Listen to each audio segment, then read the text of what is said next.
डरपोक पत्थर। बहुत पहले की बात है। एक गांव में एक शिल्पकार रहता था। एक दिन वह मूर्ति बनाने के लिए जंगल में पत्थर ढूंढने गया। वहां उसको एक बहुत ही अच्छा पत्थर मिल गया, जिसको देखकर वह बहुत खुश हुआ और कहा, यह मूर्ति बनाने के लिए बहुत ही सही है। जब वह घर आ रहा था तो उसको एक और पत्थर मिला। उसने उस पत्थर को भी अपने साथ ले लिया। घर जाकर उसने पत्थर को उठाकर अपने औजारों से उस पर कारीगरी करना शुरू कर दिया। औजारों की चोट जब पत्थर पर हुई तो वह पत्थर बोलने लगा कि मुझको छोड़ दो, इससे मुझे बहुत दर्द हो रहा है। अगर तुम मुझ पर चोट करते रहोगे तो मैं बिखर कर अलग हो जाऊंगा। तुम किसी और पत्थर पर मूर्ति बना लो। पत्थर की बात सुनकर शिल्पकार को दया आ गई। उसने पत्थर को छोड़ दिया और दूसरे पत्थर को लेकर मूर्ति बनाने लगा। वह पत्थर कुछ नहीं बोला। कुछ समय में शिल्पकार ने उस पत्थर से बहुत अच्छी भगवान की मूर्ति बना दी। गांव के लोग मूर्ति बनने के बाद उसको लेने आए। उन्होंने सोचा कि हमें नारियल फोड़ने के लिए भी एक और पत्थर की जरूरत होगी। उन्होंने वहां रखे पहले पत्थर को भी अपने साथ ले लिया। मूर्ति को ले जाकर उन्होंने मंदिर में सजा दिया और उसके सामने उसी पत्थर को रख दिया। अब जब भी कोई व्यक्ति मंदिर में दर्शन करने आता तो मूर्ति को फूलों से पूजा करता, दूध से स्नान कराता और उस पत्थर पर नारियल फोड़ता था। जब लोग उस पत्थर पर नारियल फोड़ते तो वो बहुत परेशान होता। उसको दर्द होता था और वह चिल्लाता, लेकिन कोई उसकी आवाज़ सुनने वाला नहीं था। उस पत्थर ने मूर्ति बने पत्थर से बात करी और कहा कि तुम तो बड़े मज़े से हो। लोग तुम्हारी पूजा करते हैं, तुमको दूध से स्नान कराते हैं और लड्डुओं का प्रसाद चढ़ाते हैं, लेकिन मेरी तो किस्मत ही खराब है। मुझ पर लोग नारियल फोड़ कर जाते हैं।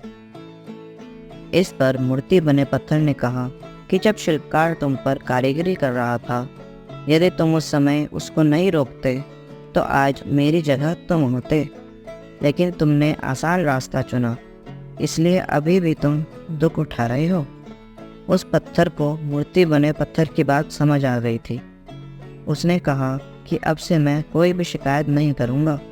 इसके बाद लोग आकर उस पर नारियल फोड़ते। नारियल टूटने से उस पर भी नारियल का पानी गिरता और अब लोग मूर्ति को प्रसाद का भोग लगाने के बाद उस पत्थर पर रखने लगे। इस कहानी से हमें यह शिक्षा मिलती है कि हमें कभी भी कठिन परिस्थितियों से घबराना नहीं चाहिए।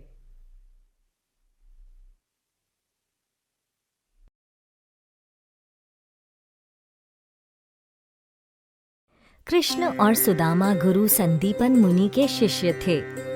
उन दिनों शिष्य को गुरु के आश्रम में रहकर ही शिक्षा ग्रहण करनी पड़ती थी, इसलिए वे दोनों भी आश्रम में रहकर पढ़ते थे। दोनों में गहरी मित्रता थी। एक दिन गुरुजी ने उनको लकड़ियां लाने के लिए वन में भेजा। वन में लकड़ियां चुनते चुनते उन्हें बहुत देर हो गई। आकाश में बादल छा गए। थोड़ी देर में बिजली चमकने लगी। दोनों मित्र एक पेड़ के नीचे आ गए। वर्षा होने लगी। आंधी के कारण कुछ दिखाई नहीं दे रहा था।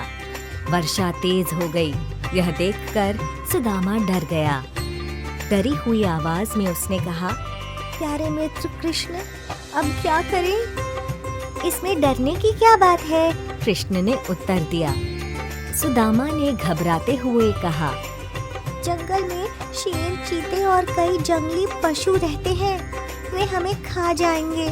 मुझे बहुत डर लग रहा है। कृष्ण ने मुस्कुराते हुए कहा, आओ, मेरे पीछे छिपकर बैठ जाओ। शेर आएगा तो मैं संभाल लूंगा। इस पर दोनों मित्र खिलखिलाकर हंस पड़े। दोनों ने जंगल में ही रात बिताई। प्रातः वे दोनों आश्रम में लौट आए। समय बीत गया। श्री कृष्ण द्वारका के राजा बने। सुदामा बहुत निर्धन हो गए। उनके पास कुछ नहीं था। एक दिन दरिद्रता से तंग आकर सुदामा की पत्नी ने कहा, आप सदा कहते आए हैं कि द्वारकाधीश श्री कृष्ण मेरे मित्र हैं। आप क्यों नहीं उनके पास जाते? पत्नी की बात मानकर सुदामा मित्र श्री कृष्ण के पास जाने की तैयारी करने लगे। उन्होंने पत्नी से कहा, अपने साथी के पास क्या खाली हाथ जाऊं? सुदामा की पत्नी दौड़ती हुई पड़ोसी के घर से कुछ तंदुल बांधकर भेंट के लिए ले आई। भेंट की पोटली लेकर सुदामा द्वारका की ओर चल पड़े। सुदामा श्री कृष्ण की द्वारका पहुंचकर द्वारपाल से पूछने लगे कि क्या यही द्वारका नगर है? द्वारपाल ने कहा, हाँ, यही द्वारका नगर है। यह सुनकर सुदामा की प्रसन्नता का कोई ठिकाना न रहा। सुदामा ने द्वारपाल से विनय पूर्वक कहा, मुझे श्री कृष्ण से मिलना है। द्वारपाल सुदामा की दीनहीन अवस्था देख कहने लगा, आप कौन हैं? कहाँ से आए हैं? और आपको श्री कृष्ण से क्यों मिलना है? सुदामा ने कहा, मैं उनके बचपन का सखा हूँ। मेरा नाम सुदामा है। मैं वृंदापुरी से आया हूँ। आप जाकर श्री कृष्ण को मेरा संदेश दे दीजिए। सुदामा की बात सुनकर द्वारपाल को बहुत आश्चर्य हुआ।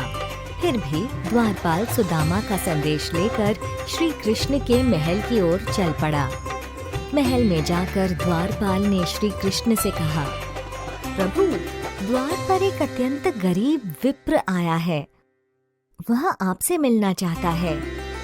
उसके तन पर ना वस्त्र है, न सिर पर पगड़ी है, नंगे पांव हैं और धोती भी जगह जगह पर फटी हुई है। गरीबी के कारण शरीर भी अत्यंत झुका हुआ है और अपना नाम सुदामा बताता है। द्वारपाल के मुख से सुदामा का नाम सुनते ही श्री कृष्ण द्वार की तरफ दौड़ पड़े। सुदामा को देखते ही श्री कृष्ण ने उन्हें गले लगा लिया। आदर सहित सुदामा को महल में लाकर अपने आसन पर बिठाया। सुदामा की दीन अवस्था देखकर श्री कृष्ण की आंखों से आंसू बहने लगे। अपने आंसुओं से श्री कृष्ण ने सुदामा के पांव धोए और पहनने के लिए नवीन वस्त्र दिए। दोनों मित्र एक साथ भोजन करने के बाद बचपन की यादों में खो गए। फिर श्री कृष्ण ने पूछा, भाभी ने मेरे लिए क्या भेंट भेजी है? सुदामा संकोच अनुभव करने लगे। द्वारकाधीश को तंदुल कैसे भेंट किए जा सकते हैं? कृष्ण सुदामा का संकोच देख मुस्कुराने लगे और आगे बढ़कर पोटली छीन ली। फिर बड़े प्रेम से तंदुल खाने लगे। कृष्ण ने कहा, ये तंदुल अत्यधिक स्वादिष्ट हैं। ऐसे तंदुल मैंने पहले कहीं नहीं खाए। कुछ दिन वहाँ रहकर सुदामा अपने घर लौट आए। अपने गांव पहुंचकर वे दंग रह गए। जहाँ उनका टूटा फूटा घर था, वहाँ अब महल खड़ा था। सुदामा समझ गए कि यह सब श्री कृष्ण की कृपा है।